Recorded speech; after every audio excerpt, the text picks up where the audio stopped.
시청자 여러분 그리고 장병 여러분 안녕하십니까? 국방뉴스를 전해드립니다.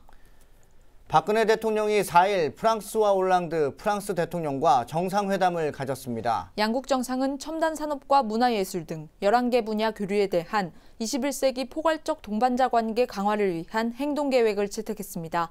김하영 기자가 보도합니다.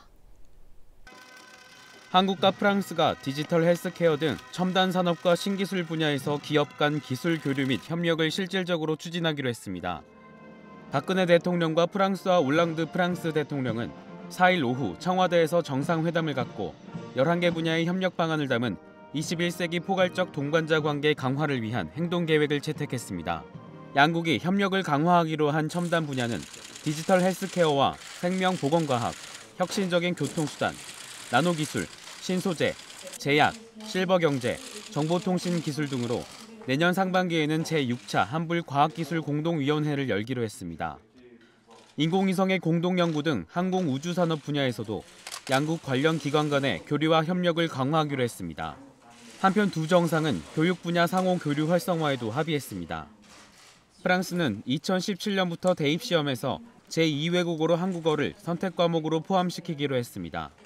양국은 직업계 고교와 대학, 기업들과 함께 현장 실습 기회를 제공해 청년들에게 양질의 일자리를 제공하기로 했고 학위를 상호 인정해 유학생 교류를 촉진하기로 했습니다. 또 디자인과 의상, 건축, 영화, 음악 등 문화예술 분야에서도 공동 제작을 활성화하는 데 의견을 모았고 프랑스 내 우리 방송의 송출을 확대하고 양국 간 언론인 초청 사업 등을 통해 언론 교류도 진행하기로 했습니다. 이와 함께 올랑드 대통령은 우리 정부의 한반도 신뢰 프로세스와 평화통일 구상, 유라시아 이니셔티브에 대해서도 지지 의사를 나타냈습니다. 앞으로 두 정상은 양자 관계와 지역 및 국제적 현안에 대한 협력을 강화하기 위해 외교와 국방 분야에서 고위급 협의회를 활성화할 예정입니다. 청와대는 행동계획 채택에 대해 양국 간 제반 분야에서의 협력 방안을 실질적인 행동을 중심으로 명시한 최초의 포괄적 문서라며 향후 양국 관계 발전의 중거 툴로 활용될 것이라고 설명했습니다. 국방뉴스 김하영입니다. 한민구 국방부 장관이 아세안 10개국과 아태 지역 주요 8개국이 모인 아세안 확대 국방장관 회의에 참석했습니다. 한 장관은 이번 회의에서 북한의 비핵화를 촉구하고 지역의 안정과 세계 평화를 위해 한반도 통일이 중요하다고 강조했습니다. 말레이시아 현지에서 오상영 기자가 전합니다. 한민구 국방부 장관이 4일 말레이시아에서 열린 아세안 확대 국방장관 회의에서 6자 회담 재개를 통한 북한의 비핵화를 촉구했습니다. 한 장관은 이날 오전에 열린 본회의에 참석해 북한의 핵미사일 관련 활동이 지역 내 긴장을 고조시킨다며 이같이 말했습니다. 특히 우리나라는 최근 8.25 남북합의의 국면을 살려 남북관계의 진전을 위해 노력하고 있다며 북한이 유엔 안보리 결의와 9.19 공동성명의 공약을 준수하면서 6자 회담의 재개를 통한 북한의 비핵화가 이루어져야 한다고 강조했습니다. 이어 자유와 인권이 보장되는 한반도 통일은 지역과 세계 평화에 기여하는 것이라고 밝히고 한반도가 군사적 대립을 극복하고 화해와 평화를 선도할 수 있도록 우리 정부의 통일 정책에 관심과 지지를 당부했습니다. 또 우리나라가 실무급 워킹그룹 의장국을 맡고 있는 PKO 분과의 활동을 통해 아세안 회원국의 PKO 임무 수행 능력을 향상시키는 데 기여하겠다고 덧붙였습니다. 한편 한 장관은 남중국해 분쟁의 평화적 해결이 중요하다는 우리 정부의 입장을 분명히 밝혔습니다. 우리 정부는 동지역에서 항행의 자유, 상공 비행의 자유가 보장되어야 하고 그 지역의 문제는 평화적으로 해결돼야 한다는 그런 입장을 이야기했습니다. 하지만 18개 참가국이 합의에 서명하는 공동성명 채택이 무산되면서 미국과 중국의 현격한 입장 차이만 확인하고 본회의는 마무리됐습니다. 항해와 상공 비행의 자유, 암초 등의 지역물에 사람을 정주시키는 활동을 억제하는 내용을 담은 남중국해 행동선언 DOC의 완전한 이행과 이를 규범화하는 행동교약 COC의 조속한 체결에 대해 중국 측이 강하게 반발했기 때문입니다. 한 장관은 오후에 말레이시아 총리를 예방하고 중국과 말레이시아, 인도네시아 등과 국방장관 회담을 연달아 진행했습니다. 특히 한 인도네시아 장관 회담에서는 KF-X 사업의 안정적인 추진을 위해 상호 협력하기로 하고 구체적인 협력 내용과 시기 등에 대한 의견을 공유한 것으로 알려졌습니다. 한민구 국방부 장관은 이틀간의 짧은 일정 동안 우리 정부의 한반도 비핵화 의지와 통일 정책을 국제사회에 알리고 지지를 당부하는 국방외교의 성과를 거두었습니다. 말레이시아 쿠알라룸푸르에서 국방뉴스 오상현입니다. 군 사격장과 비행장 주변 주거 지역은 소음과 진동으로 민군 갈등이 자주 발생하는데요. 네, 국방부에서 이러한 갈등을 예방하고 해결하기 위한 전문 교육을 실시했습니다. 송민아 기자의 보도입니다. 국방부가 각군 갈등관리 담당관과 사격장, 비행장 관리관 등 80여 명을 대상으로 갈등 관련 전문 교육을 진행했습니다. 국방부와 한국행정연구원이 공동 주관한 이번 교육은 환경공학과 교수와 환경정책평가연구원 등 관련 분야 전문가를 초청해 소음의 개념과 관련 법령에 대한 강의를 듣고 갈등 발생 시 적절한 대응 방안을 모색했습니다. 군에서 발생하는 소음들이 사격장 소음 같으면 충격성 소음이 많거든요. 충격성 소음이 일반 사회에서는 그렇게까지 많은 게 아니라서 그 관련된 기준이라든가 측정 방법, 법규 등등이 참 많이 미비한 것 같아요. 그러한 것을 아마 군에서 특별히 좀 그 방안을 마련하시고 준비를 하셔서 이런 피해를 최소화시킬 수 있는 방안을 마련을 하시고. 이번 교육은 군 비행장 위주로 발생하던 갈등이 군 사격장까지 확대되면서 갈등 관련 담당자들의 전문 지식 습득이 중요하다는 판단에서 시작됐습니다. 현장적인 대응은 할 수가 있겠지만은 좀 이런 이론적인 것이 좀 많이 부족했었던 것이 사실이고, 그러다 보니까는 다소 수세적인 입장에 대응한 경우도 많았습니다. 현장 경험에다가 또와 같은 실무 지식들을 습득함으로 인해서 차후에 대민 지원 및 민원 해소에도 도움이 될 것이고. 5일까지 진행되는 이번 교육은 담당자들의 역량을 강화해 현장의 어려움을 해소하고 민군 갈등의 예방과 초기 대응에 기여할 것으로 예상됩니다. 국방뉴스 송민아입니다. 해군이 다음 주 해경과 함께 정례적인 독도방어 훈련을 실시합니다. 이번 훈련에는 해군 함정 10여 척과 P3 해상 초계기 등이 투입되며 해병대는 참가하지 않습니다. 독도방어 훈련은 지난 1986년 시작됐으며 해군과 해경은 매년 봄과 가을 합동으로 이 훈련을 하고 있습니다. 독도방어 훈련은 외부 세력이 우리 영토인 독도를 불법적으로 점령하려고 시도하는 상황을 가정해 해상작전으로 이를 저지하는 방식으로 진행됩니다. 해군 관계자는 이번 훈련에 대해 한일 관계를 포함한 정치적 상황과는 전혀 무관하며 순수한 군사적 목적의 훈련이라고 강조했습니다. 국군수송사령부가 유사시 철도를 이용한 수송 능력을 높이기 위해 대회 형식의 훈련을 열었습니다. 한국형과 미국형 화차에 KU-1 전차를 누가 더 빠르고 정확하게 결박시키는지가 평가 요소였는데요. 이와 별도로 새로운 결박법도 공개돼 눈길을 끌었습니다. 윤현숙 기자의 보도입니다. 대회가 시작되자 5인 1조로 뭉친 대원들이 재빠르게 움직입니다. 먼저 한국형 화차 결박 시험. 전차의 몸체를 여러 가지 장비로 팽팽하게 결박시킨 후 포신은 굵고 기다란 철사를 꼬아 고정시킵니다. 궤도 부근엔 못도 박습니다. 결박에 사용되는 장비는 와이어 로프와 턴버클, 클립, 고임쇠 등 4가지. 평가관은 볼트와 너트는 잘 조여졌는지, 줄은 팽팽하게 결박됐는지 등 여러 사항을 꼼꼼히 점검하고 점수를 매깁니다. 전군대회 형식으로 확대해 진행하고 있는 훈련은 올해가 4번째로 7개 부대가 참가해 실력을 겨뤘습니다. 앞으로 목표는 이제 부대에서도 안 해본 인원들이 많기 때문에 지금 여기서 오늘 한 거를 부대에 와서 이 후배들하고 그 정비하는 인원들한테 추가적으로 더 교육을 좀 시켜서 차후에 좀 여건이 더 화차 작전을 할 때도 쉽게끔 되게끔 좀 준비를 좀 해야 될 것 같습니다. 미국형 화차의 경우 결박법이 간단한 게 특징. 대원들은 체인 블럭과 고임쇠 등 2가지 장비를 이용해 30분 만에 결박을 마칩니다. 특히 이번 대회에서는 철도 연구원이 개발 중인 3가지 결박 장비가 공개돼 눈길을 끌었습니다. 체인 블럭과 레바 블럭, 스트랩 등 결박하는 시간을 획기적으로 줄일 수 있는 효율적인 장비입니다.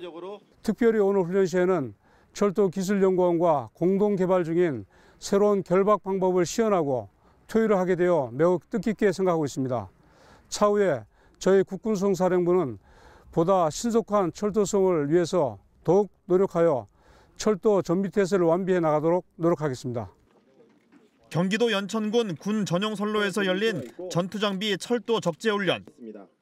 부대는 유사시 대원들의 수송 능력을 한 단계 더 높이기 위해 지속적인 노력을 경주하겠다고 밝혔습니다. 국방뉴스 윤현수입니다. 해군 헌병단이 경계 임무를 수행하는 헌병들을 대상으로 제1회 전투기량 경진대회를 열었습니다. 개인 전투기술 향상과 팀별 전술기량을 증진하기 위한 대회입니다. 원동환 중사의 보도입니다. 해군 헌병단이 제1회 경계헌병 전투기량 경진대회를 개최했습니다. 경계헌병은 적의 항만 침투와 기지별 우발 상황을 대비한 즉각 대응태세와 작전 지소, 경계 지원 임무를 수행하기 위해 각 헌병부대에서 운영되고 있습니다. 이번 대회에는 해군 작전사령부와 6항공전단 등 7개 해군 헌병부대에서 7명씩 팀을 이룬 49명의 경계헌병 장병들이 참가했습니다. 이들은 개인 전투 기술과 사격, 모의 근접교전 등 모두 3개 종목에서 임무 수행 능력을 선보였습니다. 이번 대회는 적과 불순문자의 기지 침투 시도를 억제하는 능력을 부대 간 경쟁을 통해 확인하고 기지 방어 작전 역량을 증진하기 위해 마련됐습니다. 한편 해군 헌병은 적의 침투로부터 항만을 빈틈없이 방어해냄으로써 아군 전투력 유지를 위한 만반의 준비 태세를 갖출 것이라고 밝혔습니다. 국방뉴스 원동환입니다. 국군 최초의 군사훈련 파병부대로 아랍에미리트 특수부대 교육훈련을 지원하고 있는 아크부대 10진 환송식이 거행됐습니다.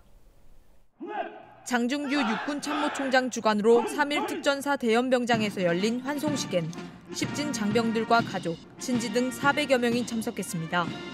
평균 12대 1의 치열한 경쟁을 뚫고 선발된 10진 120명은 육군 특전사를 주축으로 해군 UDT실 요원들과 지원부대로 편성됐습니다.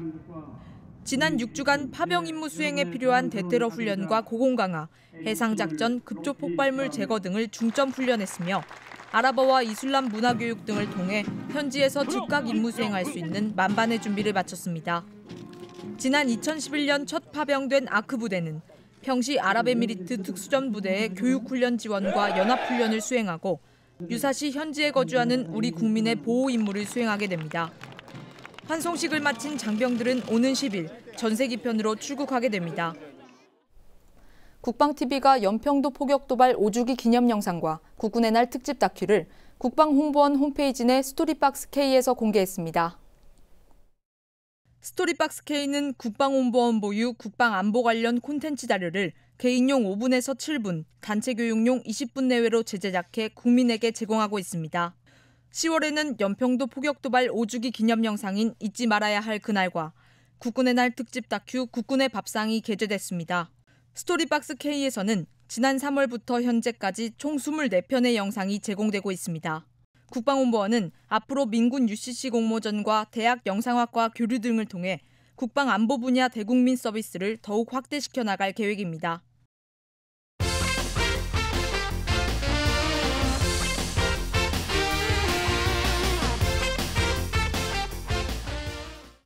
네, 국방뉴스는 매주 이 시간 병무제도에 대한 궁금증을 풀어보기 위해 병무수첩 코너를 마련하고 있습니다. 네, 오늘은 지난주에 이어 생계곤란 사유 병역 감면제도에 관해 병무청 김용두 부대변인 모시고 이야기 나눠보겠습니다. 안녕하십니까? 네, 안녕하세요.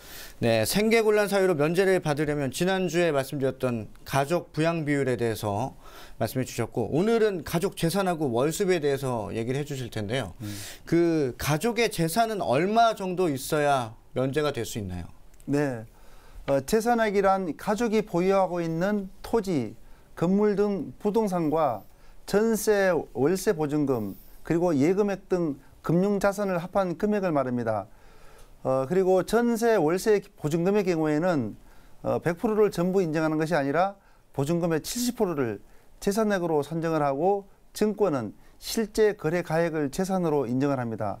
올해 생계곤란 사유로 병역 감면을 받으려면 재산액이 5,600만 원 이하여야 됩니다. 뭐 땅을 갖고 있거나 주식을 갖고 있거나 이런 것들을 다 합해서 5,600만 원을 넘으면 안 된다는 말씀이신 거죠? 네, 그렇습니다. 네.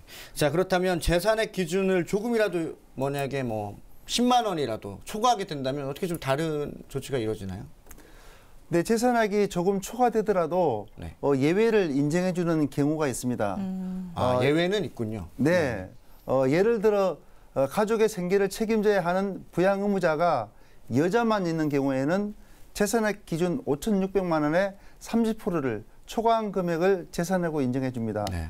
그리고 부양 의무자가 없거나 네. 네. 또 신체장애 1급, 2급 가족이 있는 경우에는 재산액 기준의 50%를 초과 인정해서 병역 감면을 받을 수가 있습니다. 만약에 이러한 경우가 아닐 경우에는 넘어서는 혜택을 받을 수 없다는 말씀이시죠? 네, 그렇습니다. 네. 네, 말씀하신 재산액이나 가족 부양 비율이 만약에 병역 감면 기준에 해당이 되더라도 월 수입액이 초과되는 경우도 있을 것 같거든요. 이럴 경우에는 네. 어떻게 되나요? 월 수입액이 1인당 정한 기준에 초과되면 네. 병역 감면을 받을 수 없습니다. 수입액이란 가족 구성원이 매월 근로의 대가로 받는 월급, 사업소득 등을 합한 금액을 말합니다. 수입액은 가족의 1년간 총 수입액을 12로 나눈 금액으로 확정을 하게 됩니다. 그리고 각종 세금과 기여금, 의료보험료는 수입 계산에서 제외를 하고 계산을 합니다. 참고로 월 수입액 기준은 네. 국민기초생활보장법에서 정한 1인당 최저생계비를 기준으로 하고 있습니다. 올해 1인당 최저생계비는 한 명일 경우에는 약 61만 7천 원 정도이고요. 3명일 경우에는 135만 원 정도가 되겠습니다. 네. 그리고 가족 수에 따라서 네. 이렇게 월 수입액 기준이 올라가게 됩니다. 네, 사실 수입이 일정하지 않은 분들도 많거든요. 이런 분들의 경우에는 어떻게 되나요?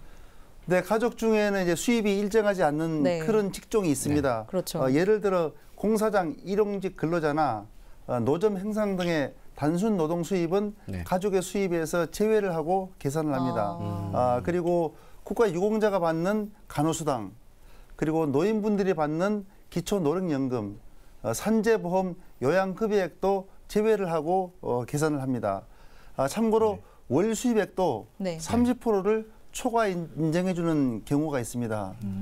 가족 중에서 장애 등급 1급, 2급자가 있는 경우, 그리고 6개월 이상 치료가 필요한 사람이 있는 경우, 그리고 3개월 이상 가족이 입원을 해서 치료를 받고 있는 경우, 네. 또 아이가 6살 미만의 아이가 있는 경우, 이런 경우에는 기준액에서 30%를 초과 인정해서 병역 감면을 받을 수가 있겠습니다.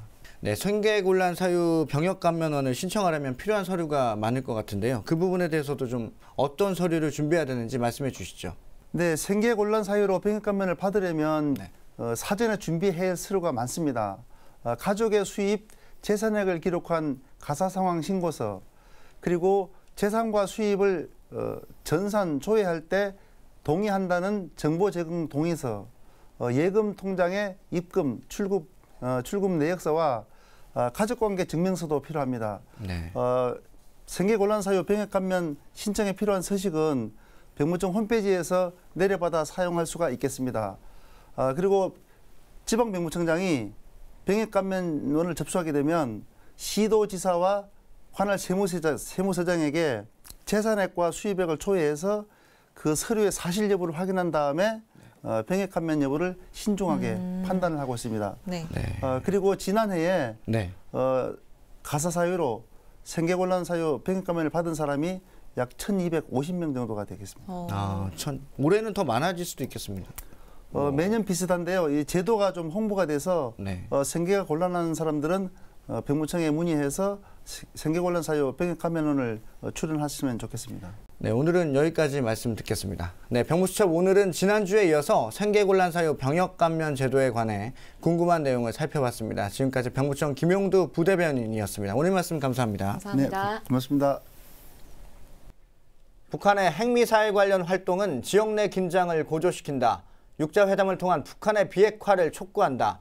아세안 확대 국방장관 회의에서 한민구 국방부 장관이 한 말입니다. 한 장관은 이 자리에서 자유와 인권이 보장되는 한반도 통일은 지역과 세계 평화에 기여하는 것이라며 한반도가 군사적 대립을 극복하고 화해와 평화를 선도할 수 있도록 우리 정부의 통일 정책에 대한 관심과 지지를 당부했는데요. 네, 이러한 우리 정부 의지에 북한은 하루빨리 동참해야 할 것입니다. 국방뉴스를 마칩니다. 시청해주신 여러분 고맙습니다.